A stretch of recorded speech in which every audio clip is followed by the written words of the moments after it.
Hello and welcome to Today in the News on Vanguard Live. I am Precious Chukudi. We begin with the front pages of the papers this morning, starting off with Vanguard. And Vanguard is leading with insecurity. Polls may be postponed, cancelled. That's coming from INEC. The writer says, insists no going back on Beavers. IREV. Real-time polling unit results will be uploaded on IREV. INEC must manage security threats. IFES is saying that on page 8, DSS sued for arresting activists protesting bid to arrest Emefiele. Query, prominent Ibira leaders side with Kogi government. On health, we have COVID-19, fresh concern as new Kraken variant emerges. On sports, we have a 2030 World Cup, Ronaldo to earn 200 million to promote Saudi's joint bid. On energy, we have power generation drops by 7.6%, cash withdrawals, long queues in banks as implementation commences. And stories above, we have EDO TRAIN KIDNAP, 6 victims rescued, says government, as kidnappers demand 20 million naira ransom per victim. Lastly, on the front page of Vanguard newspaper, make history, elect a first female governor. Buhari charges Adamawa voters. All right, let's take a look at the Nation newspaper. The Nation is leading with why Nigerians should vote Tinubu Shetima by Buhari. We have the writer ex-Lagos Borno governors trustworthy. Polls threatened, INEC warns. Yakubu hints of election shift in volatile areas. Leaders condemn attack on Brazilian government offices. Withdrawal policy pushes up POS transaction charges. Stories above, kidnappers demand 620 million naira for 31 victims of Edo train attack. Made in Nigeria helicopter for inauguration before May 29th. And lastly, on the front page of the Nation, Silva seeks CBN's special fund for modular refineries. All right, let's take a look at the Guardian newspaper. The Guardian is leading with private sector threat over federal government's 2.43 trillion naira non-oil revenue target. The writer says expert decries increasing taxes amid widening poverty, calls for plugging of revenue leakages, explore property taxes. Yusuf urges government. Stories below, we have a Nigeria alert amid concerns over new COVID-19 variants. NLC berate presidential candidate for supporting petrol subsidy removal. Stories above, we have INEC denies releasing new final list of candidates. Election riggers behind plot to remove Yakubu. IPAC alleges. One killed, policemen injured. Vehicles burnt as police Yoruba Nation activists clash in Ojota. All right, let's take a look at the Punch newspaper. The Punch is leading with cash limits. Customers protest as bank begins enforcement. Customers says policy will affect cash-based businesses. Demand fresh review. Bank ATMs dispense old note despite CBN's directive. New note scarcity persists. You can still see a photo story showing how Yoruba Nation protesters converged 3 a.m. members killed. Pastor raped my daughter for 3 years. That's from a mother. You can see that story on pages 4 and 5. DSS director's wife orders Kano governor's candidates arrest. Protests, police students block Ibadan road. Governor intervenes. Stories above. Scarcity. Federal government orders NNPC to reduce the petrol price. Governors acquire stakes in Dangote refineries. 3 orders. Lastly, on the front page of the Punch newspaper, we have a government demand a 620 million naira ransom for abducted train passengers. And that's all we can take on the front pages of the papers. Join us after the break. We'll be right back. All right, welcome back. If you're just joining us today in the news on Vanguard Live, I am Precious Chukudi. And joining me to talk about some of the stories on the front pages of the papers this morning is Mr. Dayo Akintobi. He's the publisher of Ilupeju Today, Ikeja Today, and Lekki Today. Good morning, sir, and Happy New Year. I mean, it's good to see you this morning. Good morning, Precious. Good morning to all our viewers, and a Happy New Year to us all. All right, let's delve in this morning. And of course, INEC has been hinting it, not today. They've been saying for a while that if the insecurity continues across the country, they would definitely not be maybe an election. They would, if not checked, though, it could lead to a cancellation or a postponement. What do you think about this? Well, it's quite heartbreaking, really, because every 4 years we have this exercise where we elect our leaders and we interrogate all the candidates who put themselves up, and the process by which we choose who will govern us for the next term is what the elections is all about. So when things happen that threaten the very process that will usher in a new government, it becomes a cause for concern. Now, what INEC was saying, or what INEC is saying, is that the spate of attacks on its facilities, the spate of kidnapping, of killing, maiming, across the country, especially in the southeast, is portending grave danger for a transition process. The reason is this: for an election to be conclusive and a winner declared, the Constitution requires not just that you have the largest number of votes, but that you have a minimum of 25% in two-thirds of the states. Two-thirds of the states is 24, plus the FCT is 25. So whoever is going to be declared president must score 1/4 of the votes cast in at least 25 states. Problem now is INEC offices have been attacked in about 15 states. So if you minus 36 states, if you take 15 out of the 36 states, that leaves only 21. So if the insecurity that's raging in the various states continues and is not arrested, there's a very big risk that we may not have conclusive elections in up to 24 states. So how can a winner emerge? So that's why INEC is sounding the alarm that if something is not done about the insecurity, it could portend grave danger, because we might not be able to declare a winner because maybe elections don't hold in as many as 24 states. So what would then now happen is we'll be in a constitutional crisis, because President Buhari's term would have ended on May 29th or June 12th. I'm not sure which they are operating by now. But if you don't have a new president already declared, then what happens? The incumbent's term has ended. We don't have a new president elected. Constitutional crisis. Yeah, chaos. So that's what INEC is worrying about.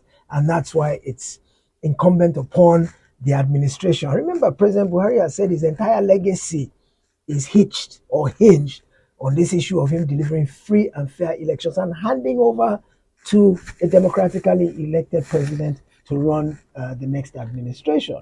So his legacy is at stake here. So he needs to. I know in December he issued some kind of a directive that insecurity must be eliminated. He took to task all the security chiefs and gave them a mandate. But here we are in January, and there's still kidnapping on the EDO train yesterday, and killings here and killings there, and INEC offices being raised. So clearly, his directive has not yielded results. Insecurity is still raging, and he needs to step up and do something about it quickly before it jeopardizes this next election. All right, I would like you to look at it really holistically. Do you think that we're ready for this election with over 50 attacks in INEC offices? Well, it's only the several components that make up an election. Of course, there's election materials, there's election personnel. Remember, they usually recruit ad hoc staff, mostly from the Youth Service Corps. So there's the issue of logistics, there's the issue of equipment. There are many components of which security is just one. I believe, from looking at INEC, listening to their updates, I believe that the aspects that are in INEC's purview, that are within INEC's control, INEC is fully ready. BVAS is ready to go. Electronic transmission of results is ready to go. Ad hoc staff are being employed. Sensitization of the electorate is underway. I believe that aspect that's under INEC's control is fully prepared. The aspect that's not within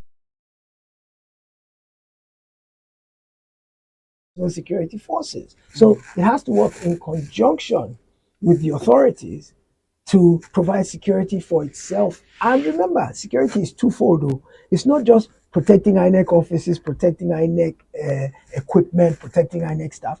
It's also protecting the electorate, because if the electorate is not confident of their safety of voting day, what would they do? They'll stay at home. So that becomes a big problem, because if all of a sudden out of 90 million voters, you have just a scanty handful coming out to vote out of fear for their lives. Then all of a sudden you find that a very small infinitesimal minority of the country is who decides who will rule us for the next 4 years. Because if 10 people come out to vote out of 90 million, those 10 people will pick our leader and it will pass constitutional muster. So this is the problem. Security is a twofold issue. Defend and protect the infrastructure, the resources, the personnel, but also inspire confidence in the electorate that their lives and well-beings are protected, their votes are protected, so they can have the confidence to come out and play their part on that day. All right, let's move ahead and talk about the Edo train kidnap. And according to the Edo state government, we heard that about 6 persons were already rescued. But then again, we're also hearing that the kidnappers are now demanding 20 million per victim, for their families to pay. What do you think about this? Yes, yesterday a release came out that said they were asking for 20 million, and I think it's 31 captives, which is about 600 million. The way and manner, not just that the attack occurred, but the aftermath of the attack with this ransom demand lets us know it was well orchestrated, it was planned, and this is strictly economic. It's strictly about ransom, about making money. These are opportunists. From what the police is suspecting, they're probably locals from within the area, even though the initial word came out that they were herdsmen. At one point, we even heard the word Fulani being bandied about. But now the suspicion is that they are local people who just wanted to take advantage of a porous security architecture. Now, the train station where the attack occurred, quote unquote, is in a remote area. It's not on a main road. It was vulnerable. There was little defense by way of security. So it was relatively easy. But this looks like it was planned, it was coordinated, and it was well executed. However, they seem to be amateurish to some extent because some people have escaped. Even during the abduction, one person got away. After the abduction, we heard yesterday 5 people escaped, including little children. There was I think a pregnant mother with a little baby. There was a middle-aged man, and there were 2 toddlers who were able to escape. So it goes to show that they are not as professional in this business as we've seen in the past if they could have these kind of lapses. And those lapses give a lot of hope that they will be apprehended very quickly. You understand? One of them was actually caught either during the operation or immediately after. And the police are hot on their trail in the bush, and we have a lot of hope. The one thing that's a bit worrisome, which was a concern initially, was that rumor has it that Boko Haram is now using these type of bandits to do the kidnapping for Boko Haram. Then Boko Haram pays them a fee and collects the captives and now uses their own processes and procedures, which are well established, to now use to get ransom demands from families. So initially that may have been the thought, maybe that Boko Haram is the ultimate benefactor of this activity. But looking at some of the things that have happened in the aftermath, security intelligence personnel believe that these are just some local boys who have been following the news that, kidnapping is the now lucrative crime with minimal risk in Nigeria and minimal punishment in Nigeria. So they also wanted to jump on the bandwagon, and they've tried to do this. So we just want to encourage the security force, because you can put yourself in the minds of, or in the place of the families of those people, and imagine how anguished they must be feeling at this time. We remember in recent memory the Abuja Kaduna train, they call it AB7. The memories of that are still very fresh, and we know what the families of those victims went through. So we're hopeful.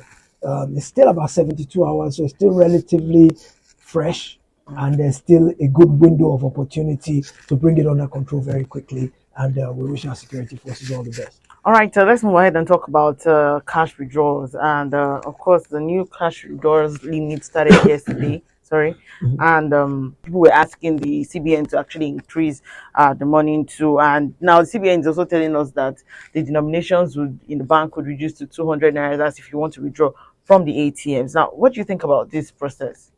I think that the original intent is noble. This is the way the whole world is going, this notion of cashless society. So the intention is good, Well, I think the implementation is very poor. The Are we CBN really is ready acting for this confused. cashless policy? Well, CBN says it is. It says the infrastructure is in place, that the backbone, the technology. Just yesterday, I tried to do a POS transaction. POS transaction has failed. I got debited. The money has not come I back. want to even actually share an experience I had. Like during the Christmas holidays, I actually went somewhere to buy something, Yes. and I was debited like 3 times. Yes. I didn't even know it was 3 times. It was after I had left. Yes. Until now, I haven't gotten You my haven't got money the money back. back. So I'm like, okay, Absolutely. so if we're going to be operating a cashless policy, is this what we're going to be going through? And let me even go you one better than that. You are in the city where the network is supposed to be strong. Imagine those in rural areas where network is spotty and haphazard. So I'm not so sure that the infrastructure is ready. CBN is saying it is. But when we look at all the lapses and the hiccups, we begin to worry. And I saw queues in banks yesterday because I couldn't even use the ATM. There was no money. No, there's no money in the ATMs. And also the thing about it now is this new note they're talking about. They've not distributed enough of it to the banks. The banks are complaining that we don't have it. You haven't given it to us. So the banks are still giving out the old notes. People are beginning to panic about the effective dates. We have 2 dates. There's a date where all of a sudden now the cash limits come into play, which is you can't collect more than 500,000 cash, I think, is per week from all sources, both ATM, over the counter, wherever, no more than 500,000. Then there's also the date when the old notes go obsolete. That's January 31. Today is already, I think, the 10th. We don't even have the new notes we in don't have the new circulation. notes in circulation. We have the old notes. So how is January 31 feasible for us to get rid of all the old notes and replace with the new notes? So it's a bit of a haphazard policy. Well, not the policy is tight, but it's the implementation that I see is is badly structured. It's not going well, and it's putting more hardship and panic in the hearts and minds of everyday Nigerians who, by and large, we still run a cash society. The way I look at it is that when you want to do to pivot in a different direction, it needs to be incremental. You don't just wake up overnight and do a complete U-turn and expect everybody to adjust. You know, this kind of thing is like turning a big ship around. You know how long it takes for a big ocean liner to turn, make a U-turn? That's the kind of way it should be, slow and steady. Instead of this fire brigade approach, January 31, boom, gone, done, one bang. Instead of that, we should have phased it in gradually over a period of time. However, word on the street is that the motive is to stymie the efforts of politicians to use cash to influence the elections. So if that's the motive, then they don't have the luxury of time to say, okay, let's wait a year or two, because that will defeat the purpose, because then the politicians will be able to flood the society with cash and use it to have their way to buy all the votes they want to buy. So one way or another, we'll see how it pans out, but I know it's not going very well at the moment. Maybe for INEC and for the administration, if they succeed in keeping cash, illicit cash out of the election, but in the process inconvenience the generality of Nigeria, maybe to them their objective is, their mission is fulfilled and they are satisfied. But the man is in the street is feeling the pain. Yeah, I want to talk about the man in the street. Now, for example, when you want to buy like really petty things that shouldn't cost so much, imagine in Nigeria, like right now, operating on a cashless, policy, and you have to now start telling them, okay, let me use my ATM cards that will eventually even debit you like 3 times, and you go to the bank and fill forms and all of that. Like, looking at all that process, really, do you think that the CBN should actually increase the time for this, old notes returns and new notes in circulation? It would defeat the objective if they do extend the time. But they do need to extend the time because we are 200 million people, and we can't, because of 400 politicians. I mean, by the time you add all the aspirants, all the contestants, they are not up to 1,000. So because of 1,000 people, 200 million people should suffer, and that's the way it's going to be. I remember the other day I tried to use my POS at a supermarket. The transaction declined even though there was plenty of money there. Then I said, you can do a transfer. I said, okay, you take transfer. They said, yeah. So I did transfer. Guess what? The transfer did not enter their own account immediately, and they made me wait.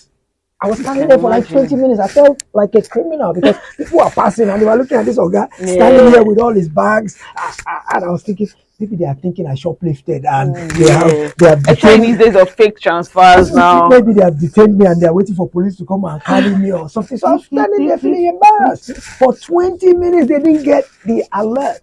But my bank had taken the money because I saw the debit. but the credit didn't enter the account. So how do we deal with this kind of situation? That's the thing you have to look at and say, we are not ready for this. I just remembered, when I was going on social media one time, and some people were saying that you have to be very careful because you might end up washing plates in some restaurants because of all these transactions and all. That fail, yes, indeed, absolutely. All right, so let's move on and talk about this one now. Over 9 years of private sector involvement, yet the power sector is still faced with old challenges, and there are still issues that are still unresolved. What do you think about this?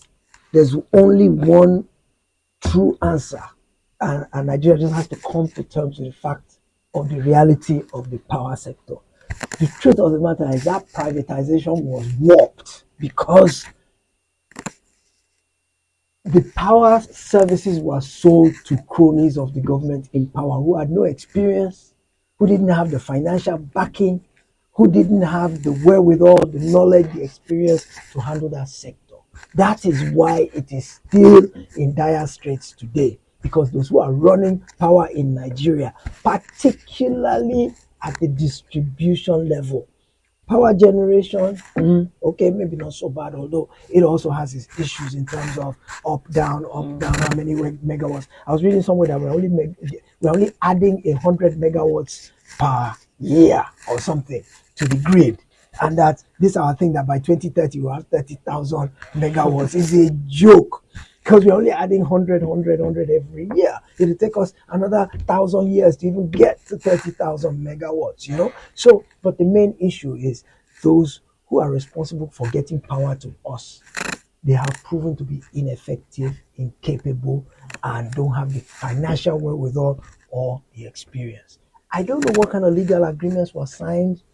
I don't know if those licenses need to be renewed, if they can be reviewed, if they can be cancelled.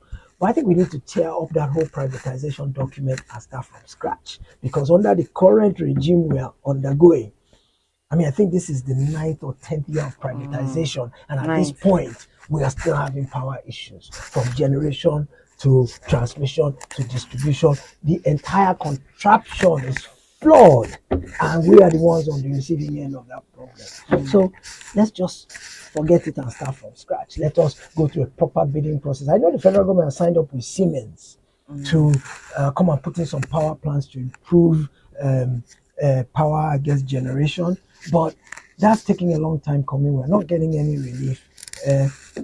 Cost of tariff is now going up when we're not getting power. So of course the average Nigerian is not happy because they snuck in, I don't know if you heard about it, they snuck in a tariff increase recently where they didn't announce it. You just went to recharge and your 5,000 naira was getting you only half of the units that you normally would buy. So they snuck in a tariff increase at a time when we have epileptic services. So people can't be happy about that. I think we should just tear it up, start from scratch, and let's rebid the whole process. Let's qualify people properly and let it be transparent, let it be open, and let us bring experienced people who have the financial muscle to do this thing properly, and let's start from scratch. All right, let's take a look at Mr. and Mrs. And Mr. is speaking, says, I know you're a lawyer, but take it easy, dear. You're working too hard and it shows. And Mrs. replies, how? And Mr. continues, says, you sent me an SMS that you are going to prepare rice and fried plaintiff instead of fried plantain. We should fry plantain. Yes, that's her lawyer fried plantain. She always say plantain, but she's still in her work mode. It can be like plantain. That. I wonder what a fried plaintiff would taste like. Maybe after the judge has sentenced him to execution and they fry him in the electric chair, we can find out what a plaintiff tastes like. All right, thank you so much, Mr. Daya Akintobi. Thank you for sharing your thought with us. He's the publisher of Liquidity Today, Ikeja Today, and Lekki. Thank you for coming on the show. Thank you for having me. All right, remember that you can equally like, share, and subscribe on all our social media platforms showing on your screen, on Facebook, on Instagram, on Twitter. Also, our WhatsApp number is displayed on your screen. If you want to find out up-to-date stories, you can go to our website, www.vanguardngr.com, to find out more. I am Precious Chukudi, and thank you for watching.